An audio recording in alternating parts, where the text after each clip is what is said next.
শেখ হাসিনা, চাঁদাবাজ শেখ হাসিনা, দেশের সম্পদ লুণ্ঠনকারী শেখ হাসিনা, দুর্নীতিবাজ শেখ হাসিনাকে বাংলাদেশে ফিরিয়ে দিতে হবে। আলহামদুলিল্লাহ।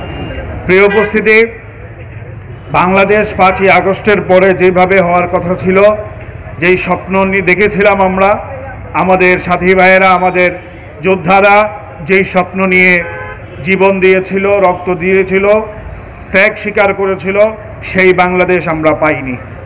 এই বাংলাদেশকে শুধুমাত্র ক্ষমতায় যাওয়ার জন্য, শুধুমাত্র নির্বাচন, যেন তেন একটি নির্বাচন দিয়ে ক্ষমতা গ্রহণ করার জন্য এই বাংলাদেশকে আবারও সেই পুরাতন বন্দোবস্তের দিকে ঠেলে দেওয়ার পায়তারা করা হচ্ছে। আমরা দেখছি এই বাংলাদেশের মানুষ যেভাবে, যেই চিন্তা, যেই চেতনা, যেই ত্যাগ স্বীকার করেছিল 5ই আগস্টে, জুলাই এবং আগস্টের গণ অভ্যুত্থানে, কারণ শেখ হাসিনা ছাত্রদের মনের কথা, তাদের আবেগ, তাদের দাবি বুঝতে ব্যর্থ হয়েছিল, জনগণের আশা আকাঙ্ক্ষার উপরে গুড়েবালি করে দিয়েছিল, জনগণের বিরুদ্ধে অবস্থান নিয়েছিল, ছাত্রদের বিরুদ্ধে অবস্থান নিয়েছিল, যার কারণে শেখ হাসিনা এবং তার দোসররা বাংলাদেশ থেকে পালাতে বাধ্য হয়েছে। আমরা দেখেছি কিভাবে কোটা আন্দোলন, কোটা বিরোধী আন্দোলন কিভাবে এক দফার আন্দোলনে পরিণত হয়েছিল। আমরা দেখেছি কিভাবে সাধারণ ছাত্র জনতাকে রাজাকার ট্যাগ দিয়ে দেশের মধ্যে একটি বিভাজন তৈরির চেষ্টা শেখ হাসিনা করেছিল। কিন্তু সেই শেখ হাসিনা যেই ভারতের প্রেসক্রিপশনে আমাদের দেশকে ভাগ করতে চেয়েছিল, আমাদের মধ্যে বিভাজন তৈরি করতে চেয়েছিল, সেই শেখ হাসিনা আজকে ভারতে পলায়ন করে বসা আছে। আমরা দাবি তুলছি, এই অপরাধী শেখ আমাদের সীমান্তগুলোতে আমরা পুশব্যাক কার্যক্রম দেখি বিজেপির, কিন্তু আমরা এই সকল পুশব্যাক কার্যক্রম চাই না। শেখ হাসিনাকে ফিরিয়ে দেন। আমরা শেখ হাসিনার বিচার নিশ্চিত করে আগামীর বাংলাদেশকে এটাই আমরা দেখাতে চাই। জুলাই আগস্টের গণ অভ্যুত্থানে যে সকল সাথী ভাইয়েরা রক্ত দিয়েছিল, জীবন দিয়েছিল, তাদের সাথে আমরা বেইমানি করতে পারি না।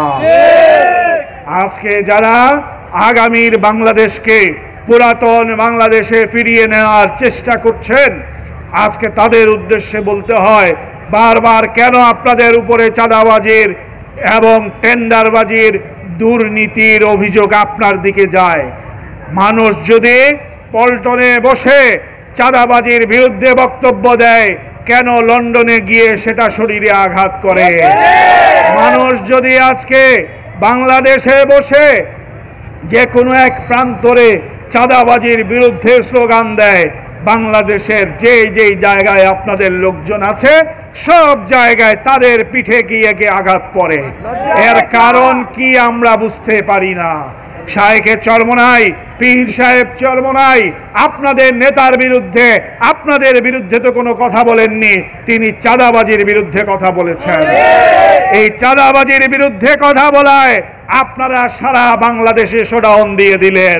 আমাদের জানতে বড় ইচ্ছা করে, আপনাদের এত লোক, এত বড় বড় শোডাউন, কিন্তু একটি বালুর ট্রাক আপনারা সরাতে পারেন না। যেই নেত্রী আপনাদের গর্ব, যেই নেত্রীকে নিয়ে আপনারা গর্ব করেন, সেই নেত্রীকে সেদিন যখন পুলিশ ঘিরে রেখেছিল, তখন তাকে তো আপনারা পুলিশের হাত থেকে উদ্ধার করতে পারেন না। এই ছাত্র জনতা যদি না জাগতো, সেই ছাত্র জনতা যদি আজকে জীবন দেওয়ার জন্য দাঁড়িয়ে না আসতো, তাহলে পুলিশের লাঠি দেখে যেভাবে আপনারা দৌড় দিতেন, এইভাবে যদি চলতে থাকতো, তাহলে শেখ হাসিনা কেন, শেখ হাসিনার পরবর্তী প্রজন্মকেও বাংলাদেশের ক্ষমতা থেকে ছড়ানো যেত না। আপনাদের ব্যর্থতার কারণে শেখ হাসিনা 16 বছর ক্ষমতায় থাকার সুযোগ পেয়েছে। আবারও সেই ব্যর্থ সিস্টেম নিয়ে রাষ্ট্রীয় ক্ষমতায় আপনারা এককভাবে আদিষ্ট হয়ে আমাদের উপরে আবারও জুলুম নির্যাতন করবেন, ছাত্র জনতা সেটা মেনে নেবে না। 5ই আগস্টের পরে হাজার হাজার নেতাকর্মী আপনারা বহিষ্কার করেছেন। কেন বহিষ্কার করেছেন?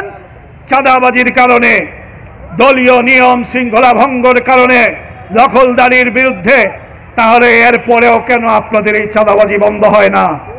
আপনারা বলেছেন আপনাদের পরিবার নাকি অনেক বড়, এই সামান্য সংখ্যা একটি সাগর থেকে এক বালতি পানি উঠায় ফেলার মতো নাকি? আমরা এটা শুনেও শঙ্কিত। আজকে যদি এত বড় সাগর